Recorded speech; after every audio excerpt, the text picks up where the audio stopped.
है। आशा करता हूँ कि आप सभी कुशल हैं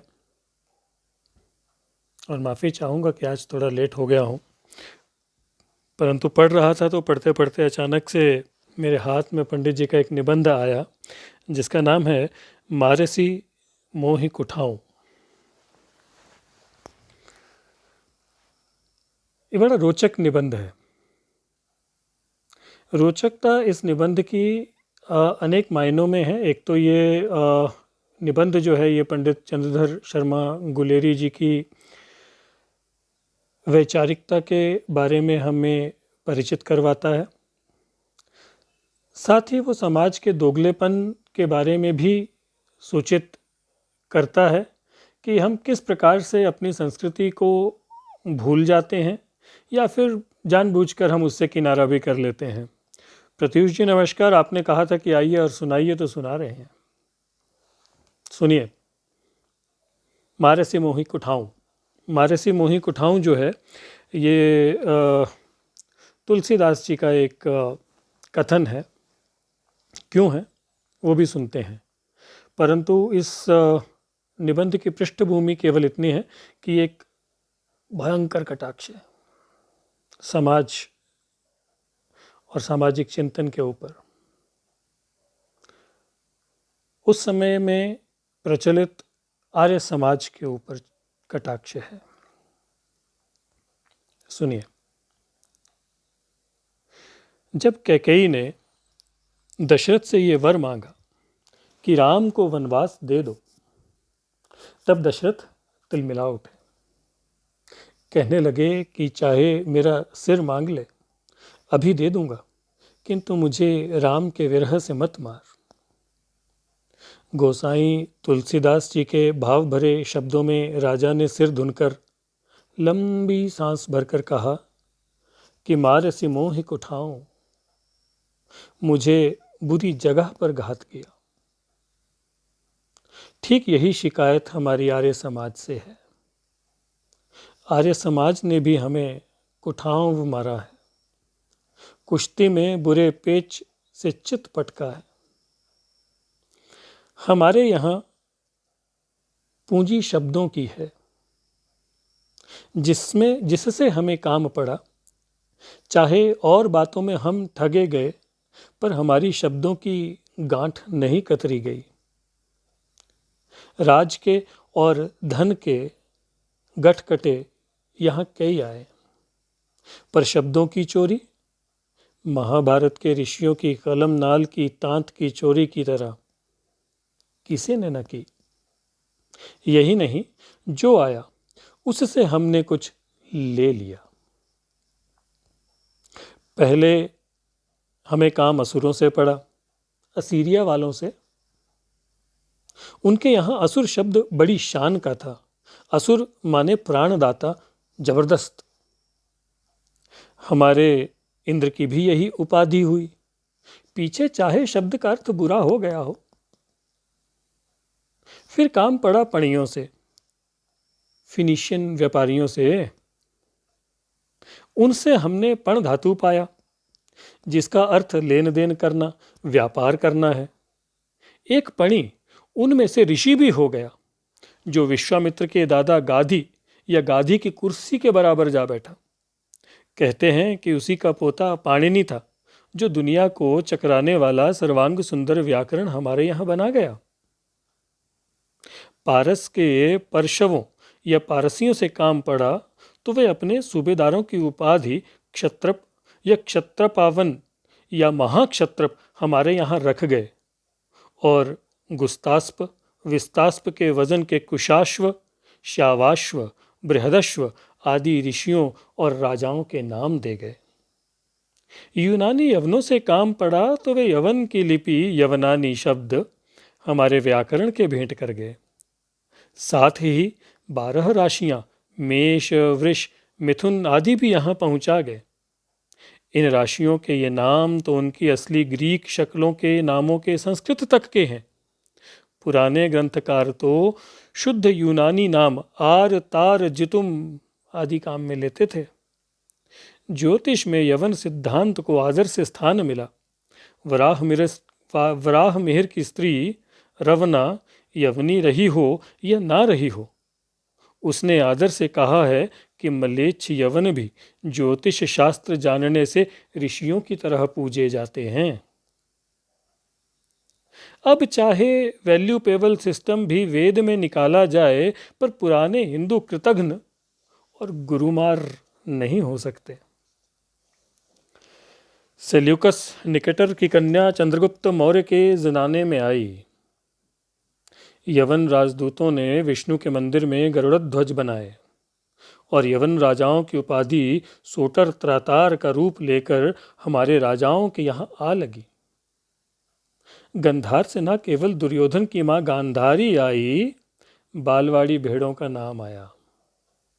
बल्क से केसर और हींग का नाम वाल्लीक आया। घोड़ों के नाम पारसिक, काम्बोज, वनायुज, वाल्लीक आए। शकों के हमले हुए तो शाक पार्थिव वैयाकरणों के हाथ लगा और शक संवत या शाका सर्वसाधारण के हैं। हूणवंशु नदी के किनारे पर से यहाँ चढ़ आए तो कवियों को नारंगी की उपमा मिली कि ताज़ा मुड़े हुए हूण की ठुड्डी की सी नारंगी। कलचुरी राजाओं को हूणों की कन्या मिली। पंजाब में वाहिक नाम जंगली जाति आ जमी तो बेवकूफ बीड़म के अर्थ में गौरवाहिकः महावीरा चल गया। हाँ, रोम वालों से कोरा व्यापार ही रहा, पर रोमक सिद्धांत ज्योतिष के कोश में आ गया।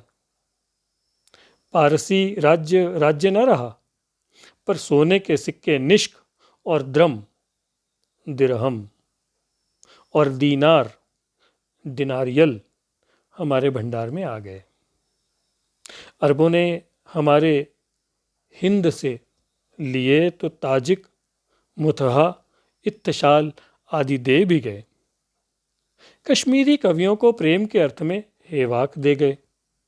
मुसलमान आए तो सुल्तान का सुरत्राण, अमीर का हम्मीर, मुगल का मुड़गल, मस्जिद का मसीती, कई शब्द आ गए।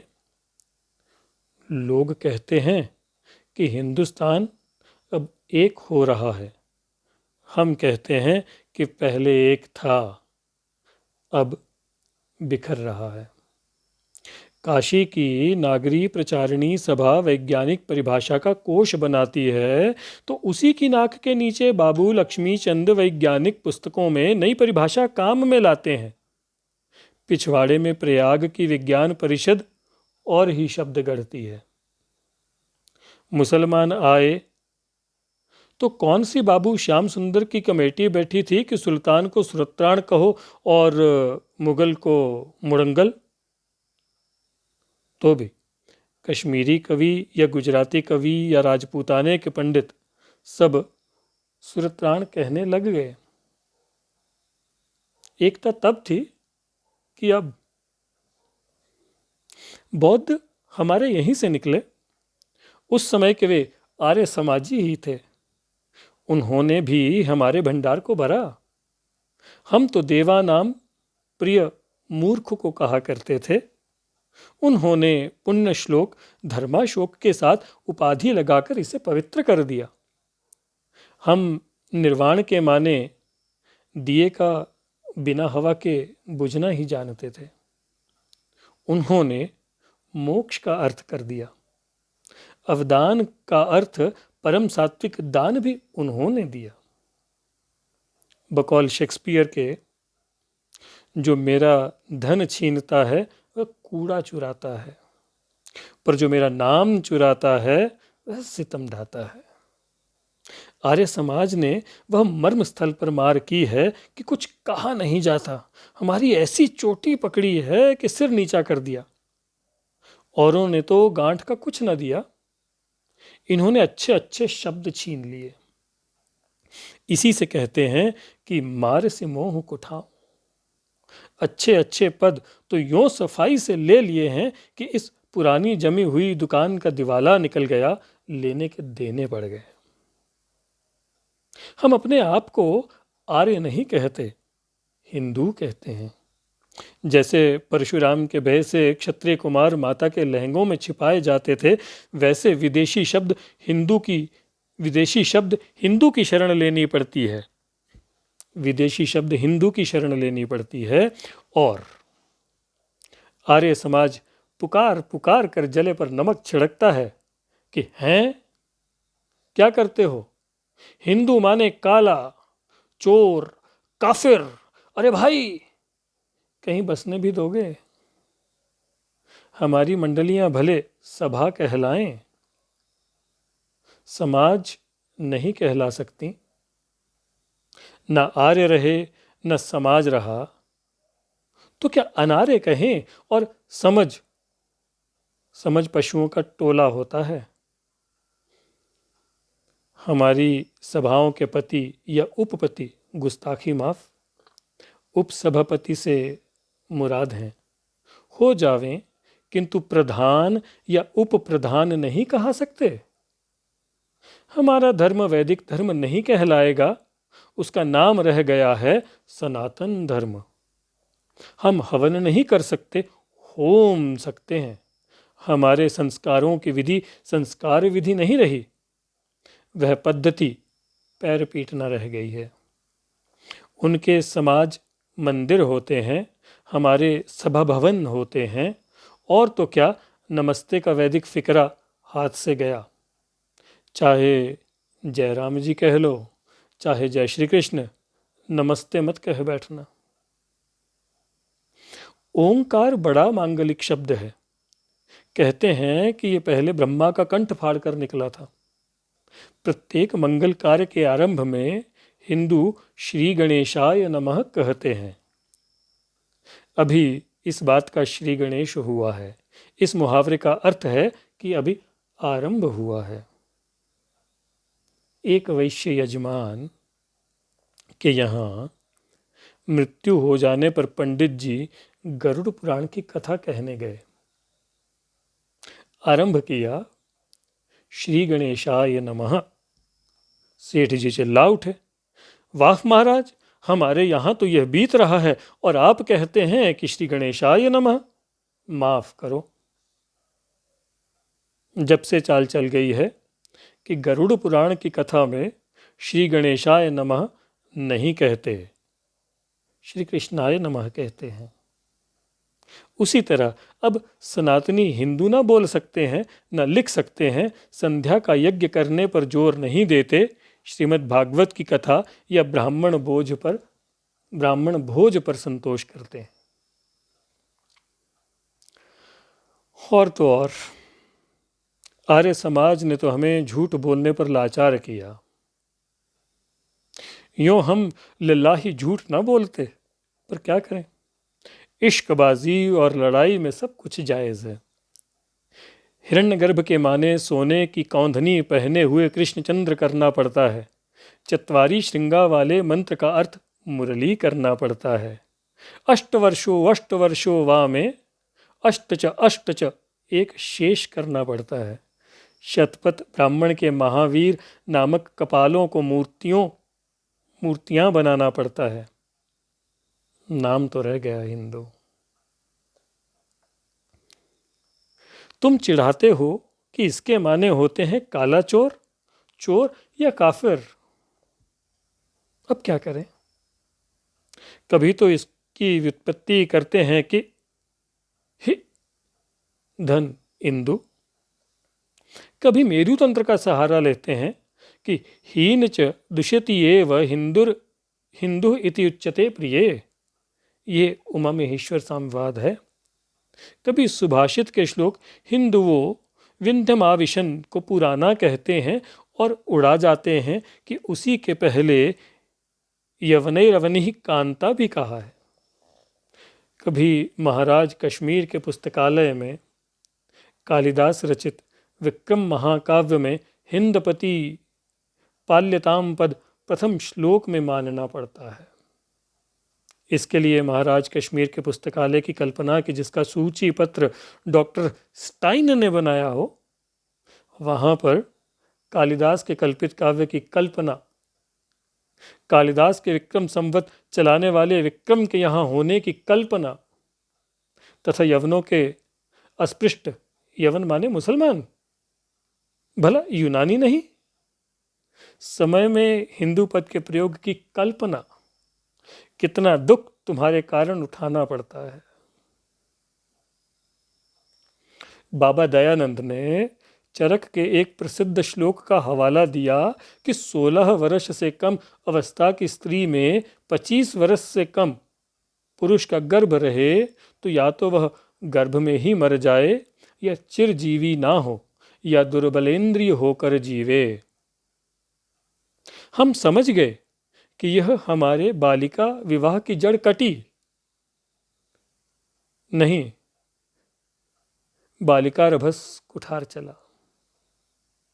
अब क्या करें? चरक कोई धर्म ग्रंथ तो है नहीं कि जोड़ की दूसरी स्मृति में से दूसरा वाक्य तुर्की बतुर्की जवाब में दे दिया जाए। धर्म ग्रंथ नहीं है, आयुर्वेद का ग्रंथ है। इसलिए उसके चिरकाल ना जीने या दुर्बलेंद्रिय होकर जीने की बात का मान भी कुछ अधिक हुआ। यो चाहे मान भी लेते और व्यवहार में मानते ही हैं, पर बाबा दयानंद ने कहा तो उसकी तरदीद होनी चाहिए। एक मुरादाबादी पंडित जी लिखते हैं कि हमारे परदादा के पुस्तकालय में जो चरक की पोथी है उसमें पाठ है, ऊन 12 वर्षायाम प्राप्तः पंचविंशितम। लीजिए, चरक तो 12 वर्ष पर ही एज ऑफ कंसेंट बिल देता है, बाबा जी क्यों 16 कहते हैं? चरक की छपी पोथियों में कहीं ये पाठ न मूल में है न पाठांतरों में। ना हुआ करे, हमारे परदादा की पोथी में तो है। इसलिए आर्य समाज से कहते हैं कि मारे सी मोह को ठाओ। इसका प्रथम प्रकाशन हुआ था प्रतिभा पत्रिका में सितंबर 1920 ईस्वी। मैं समझ सकता हूँ कि बहुत सारे श्रोताओं और दर्शकों को इस निबंध का गूढ़ अर्थ समझ में नहीं आया होगा, परंतु यह हमारी फूहड़ रीतियों और रूढ़ियों के ऊपर एक कटाक्ष है, जहाँ हम अपनी वास्तविक संस्कृति को भूलकर बाहर से आई हुई संस्कृति को ओढ़ते हुए चले जाते हैं और उसमें भी हम उसे अपनी संस्कृति मान लेते हैं। ये नहीं मानते कि वो रूढ़ हुआ है। ये उस मानसिकता पर पंडित जी का कटाक्ष है। मैं सहज समझ सकता हूँ कि पंडित जी को अपने जीवन काल में उनकी योग्यता का उचित अधिमान क्यों नहीं मिला होगा, क्योंकि पंडित जी सीधा सरल व्यक्तित्व नहीं थे। वो सरल थे, जलेबी की तरह सरल थे और शब्दों में लाग लपेट नहीं करते थे। सीधी बात स्पष्ट रूप से सपाट लहजे में कहते थे। उन्होंने अंग्रेज़ों के ऊपर कटाक्ष किया, उन्होंने रूढ़िवादी हिंदुओं पर कटाक्ष किया, उन्होंने छद्म सनातनियों पर भी कटाक्ष किया। और यही एक कारण रहा होगा, मैं मान सकता हूँ, ये मेरा अपना शुद्ध मेरा विचार है, कि ऐसे में उन्होंने समाज में अधिकांश अपने प्रति डाह से पीड़ित लोग ही उत्पन्न किए होंगे। बहुत सारे पक्ष हैं पंडित जी के। आशा करता हूँ कि आपको यह कटाक्ष उनका पसंद आया होगा।